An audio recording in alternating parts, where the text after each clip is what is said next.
be able to finish the book of Nehemiah. And if we finish early, so be it. We're not going to start on Haggai until next Wednesday night, Lord willing. That's what's coming up next, the 2 chapters of the book of Haggai. So we'll be going back, 70, 80 years from where we've been, and look at his viewpoint of it. We are in Nehemiah chapter 11, verse 1. You remember Nehemiah came from Babylon with the Persian king's commission to get the walls of Jerusalem rebuilt. And he did that down in chapter 6. The law was read publicly, and to follow that up, to bring the people there up to speed with what God expected of them.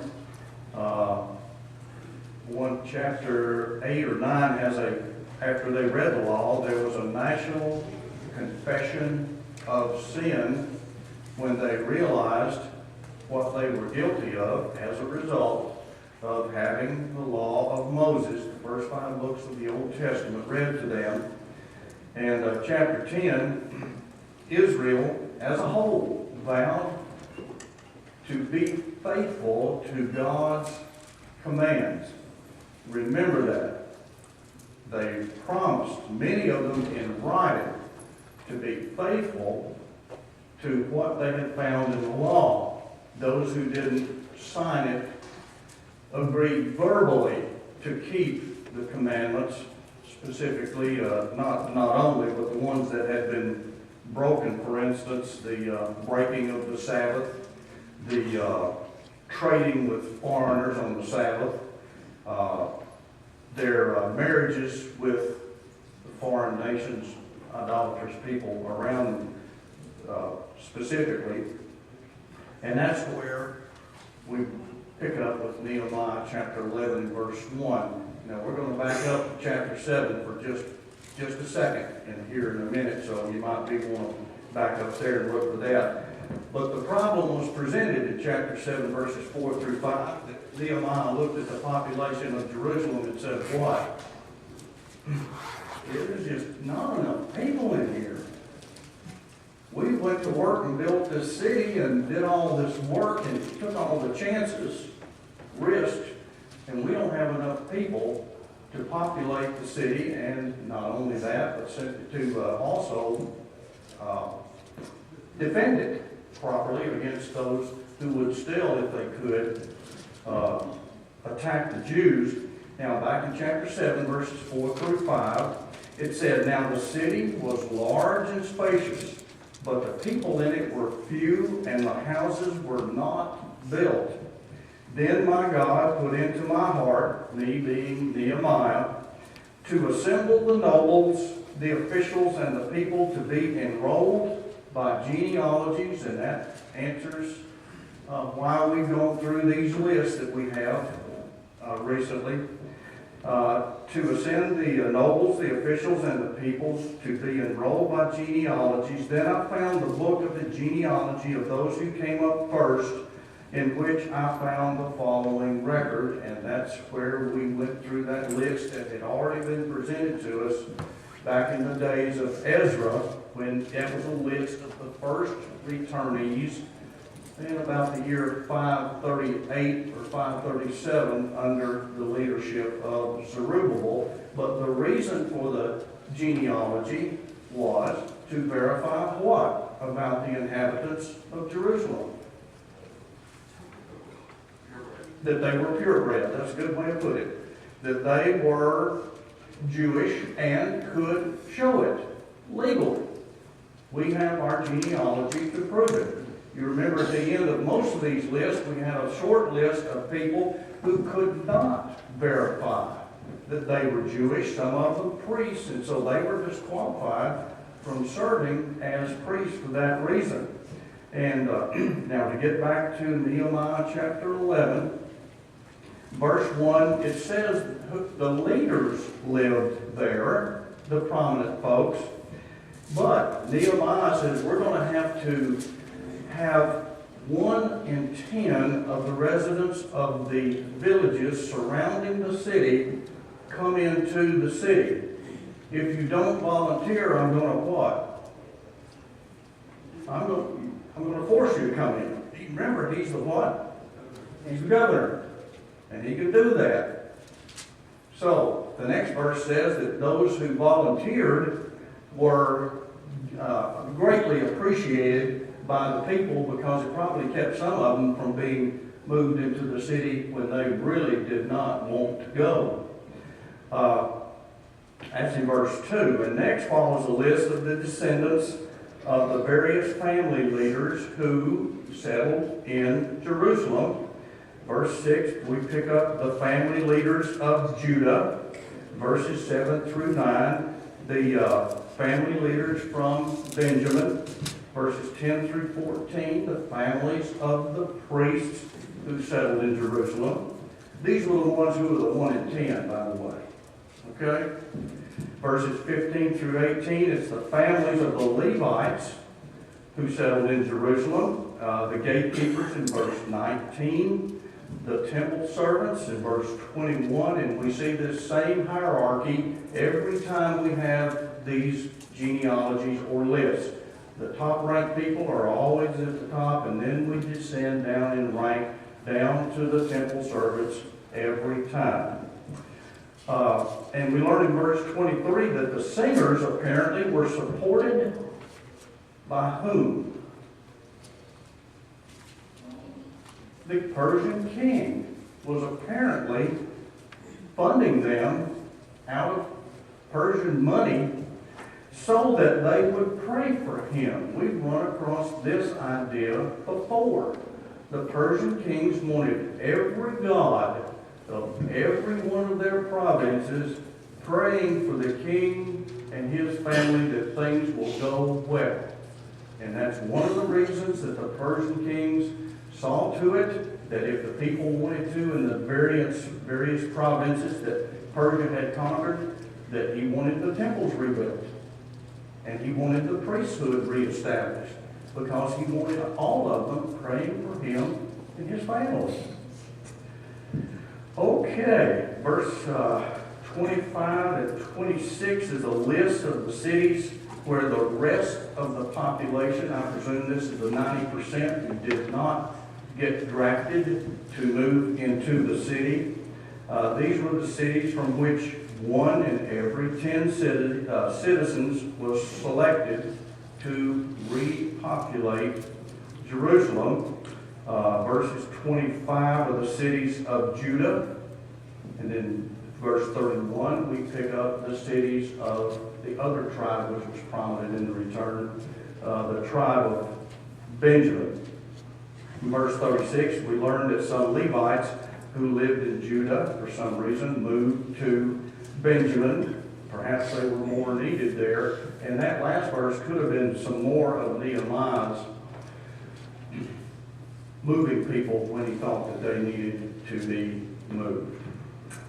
The English standard says they were assigned. Assigned. Okay, guess who probably did the assigning? Probably Nehemiah did the assigning. And if you were a normal citizen, you didn't have any leg to stand on when Nehemiah started doing the assigning of where you're going to live. Now again, I think I mentioned last week, that may seem harsh, but that was the common procedure back then when Persian kings wanted cities built in such and such a place. They would do it and then force people to move into it. And I mentioned in Jesus' day, the city of Tiberias, which was on the west bank of the Sea of Galilee, was built, and then the Romans forcefully moved people in to populate it. And it was a large city. And that's how Tiberias came into being. So, it was not that unusual. So Nehemiah had, shall we say, had a precedent to move people around as he saw fit. It's not normal procedure, but we've got a city here that we've built an altar in first, built a temple in second, and spent a lot of time, effort, and risk building walls around, and we need people in this city. And so that's why he did that. Any questions? Yes, Clay?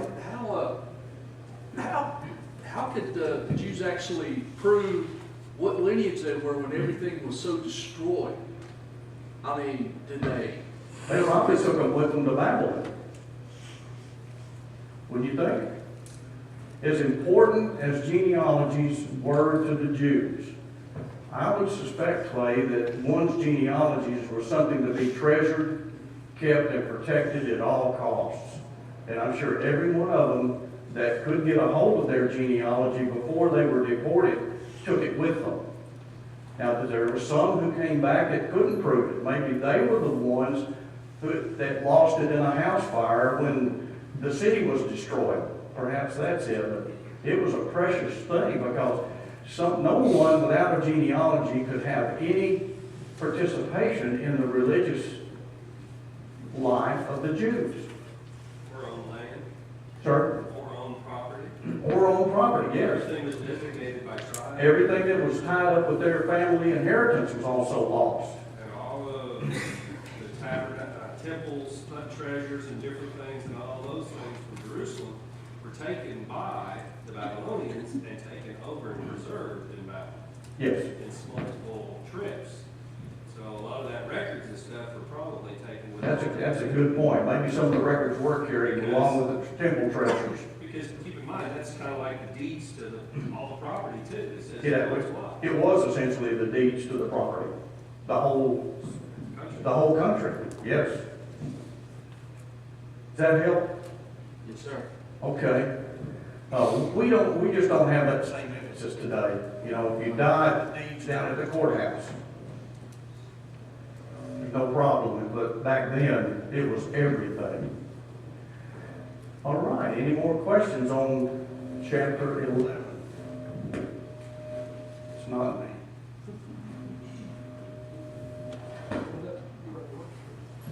All right, let's go to Nehemiah chapter 12. Yes. It's like a lot of other things, you know, your genealogy, some people are like, well, it doesn't dictators, and some people just real treasures with them today. Yes. It is to me, I don't need to spend as much time, I spend a lot of time working on mine, but I don't need to spend as much right now that I finish it, that's on my bucket list, to finish all that as much as I can. Okay. But just some people, it's just a really, sort of a innate thing, Sure it was. you know. It was part of who I am, Yeah. especially to the Jews. Who I am as a person.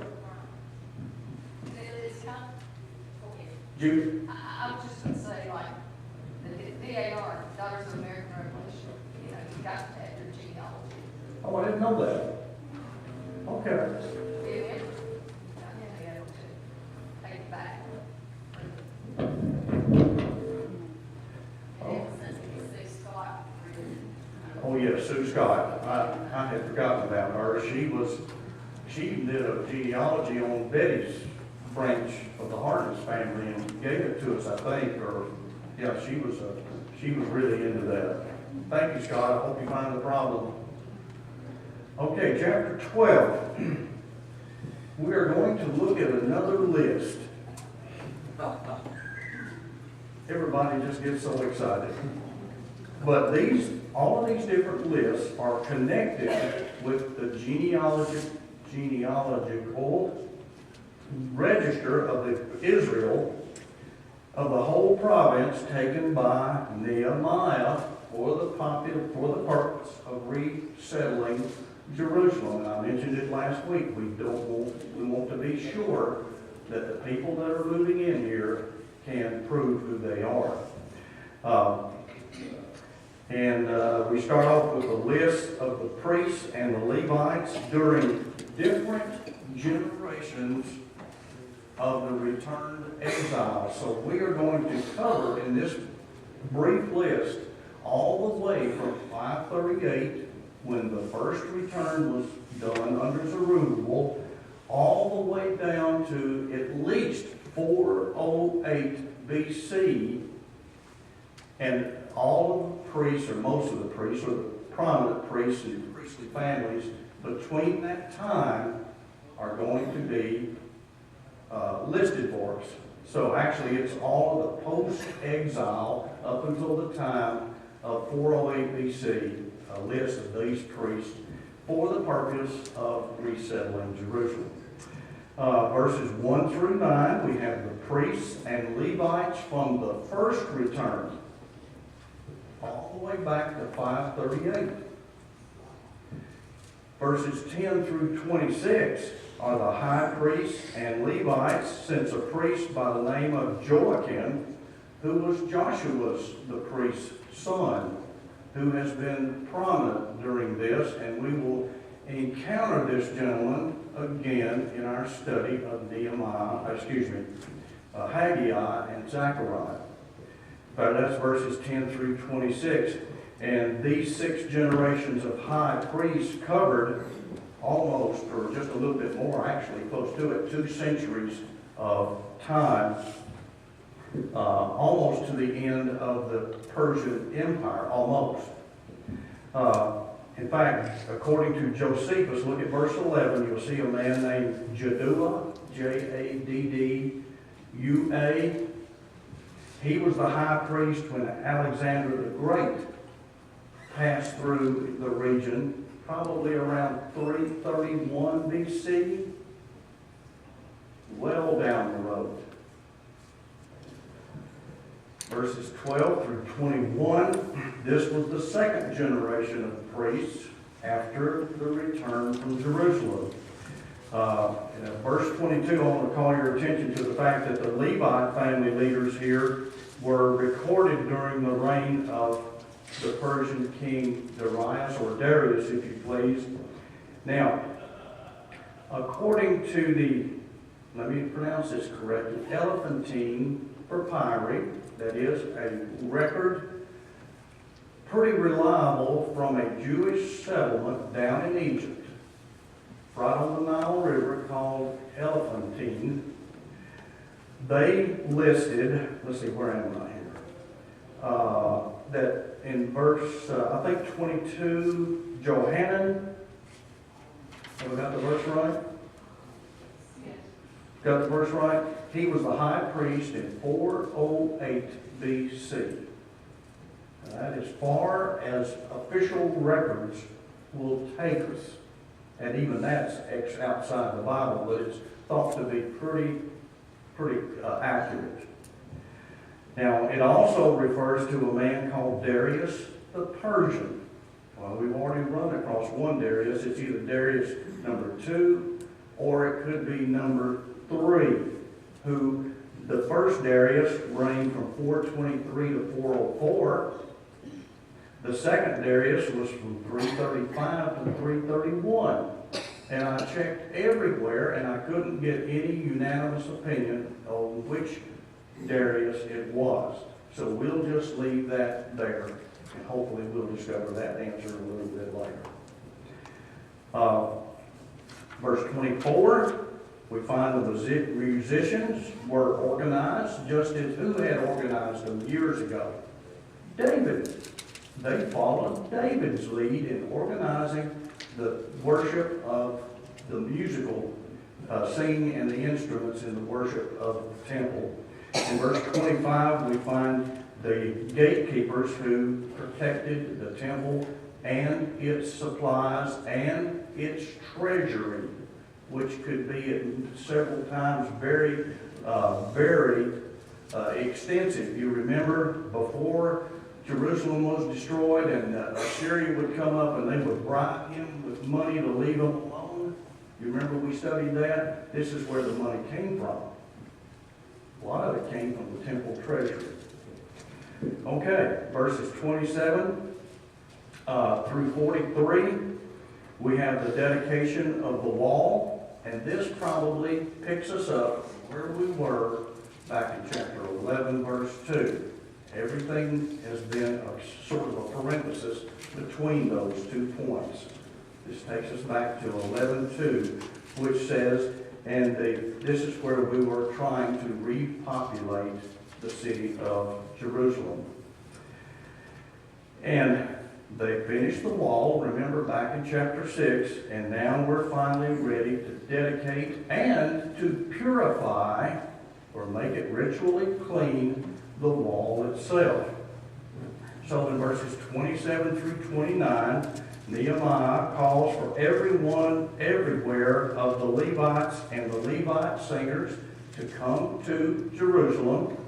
And the priests and the Levites, in verse 30, purified themselves, the people, the gates, and the wall. They wanted to be sure that they were ritually pure. They often did it with washings, with special sacrifices designed to result in purification, because they might have done something in their last few days to make themselves ritually unpure. For instance, they might have stepped on a grave, okay, or come into contact with someone who had leprosy.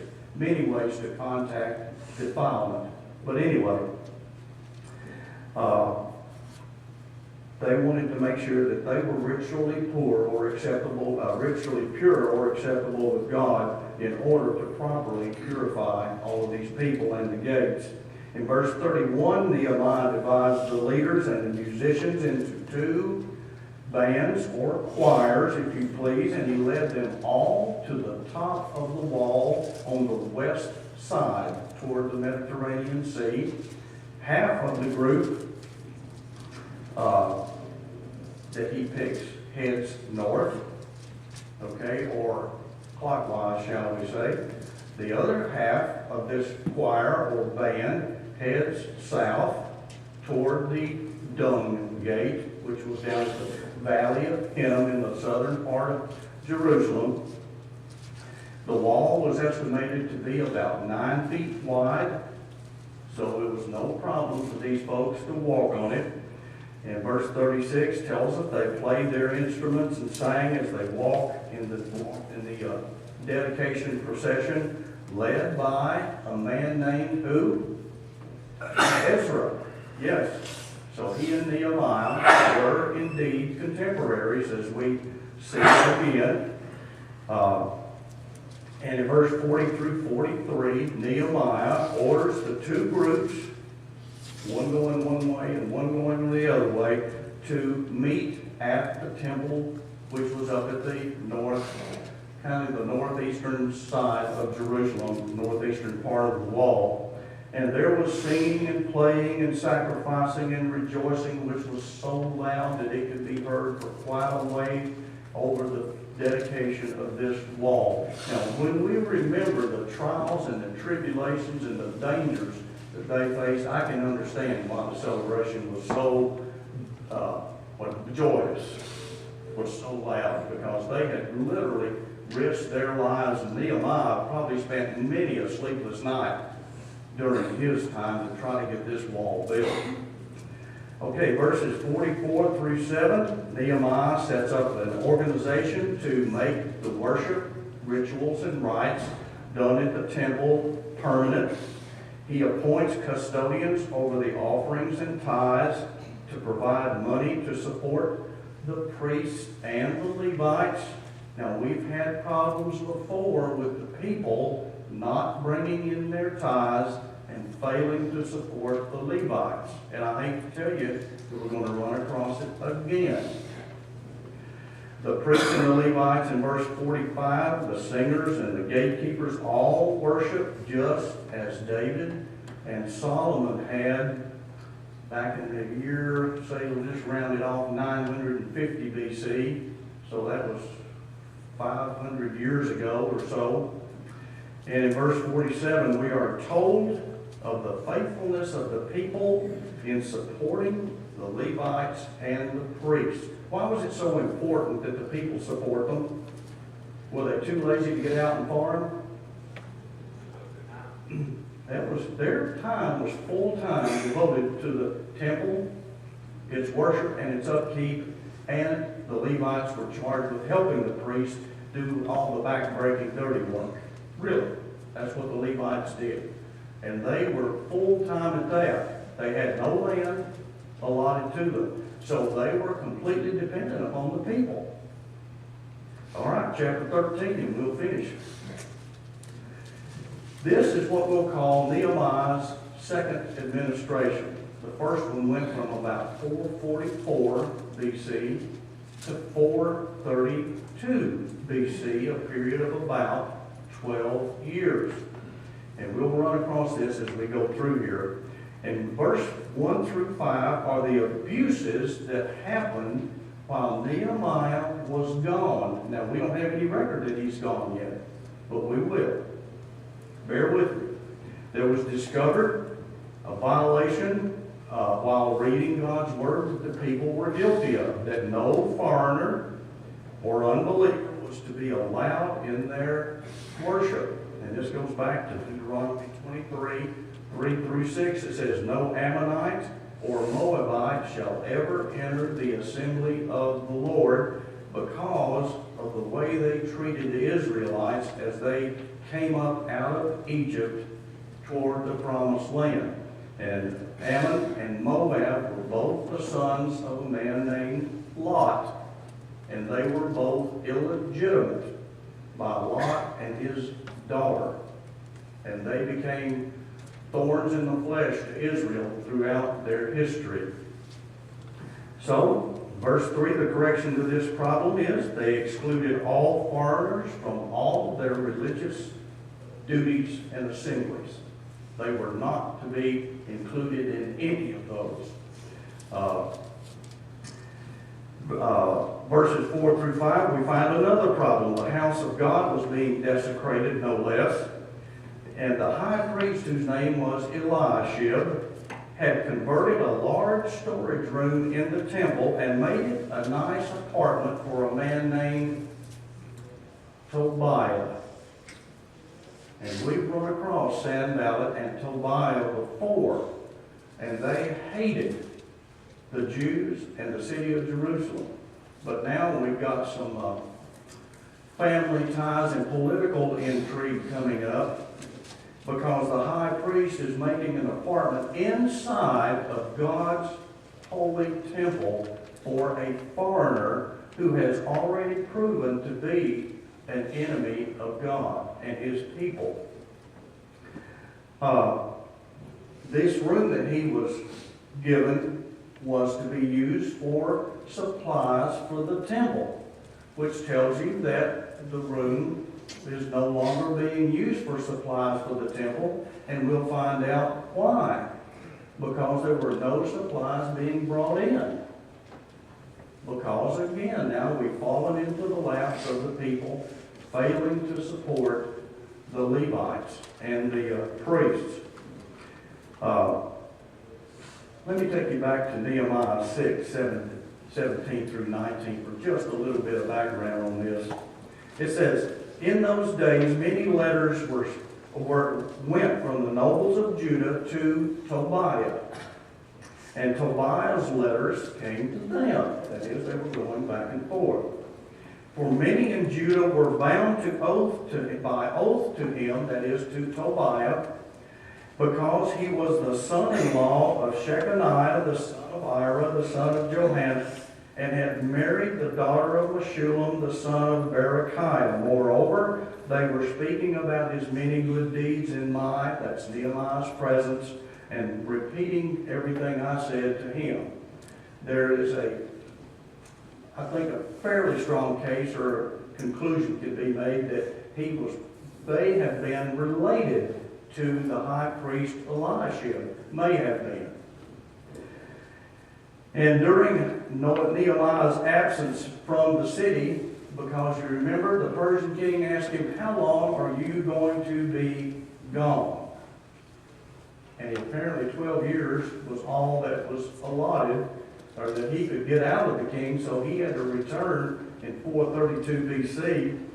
And Tobiah had apparently, during Nehemiah's absence, used his influence with the high priest inside the city to get this apartment made for him in the temple itself. A gross desecration to bring a man who was a foreigner. We've just read about separating themselves from foreigners, and now he's not only a foreigner, but a hated enemy of God's people. Not just out of the courts, where it should have been before, out of the courtyard. No, that's right. It's inside the Nobody allowed to be in. Yes. And we're not going to finish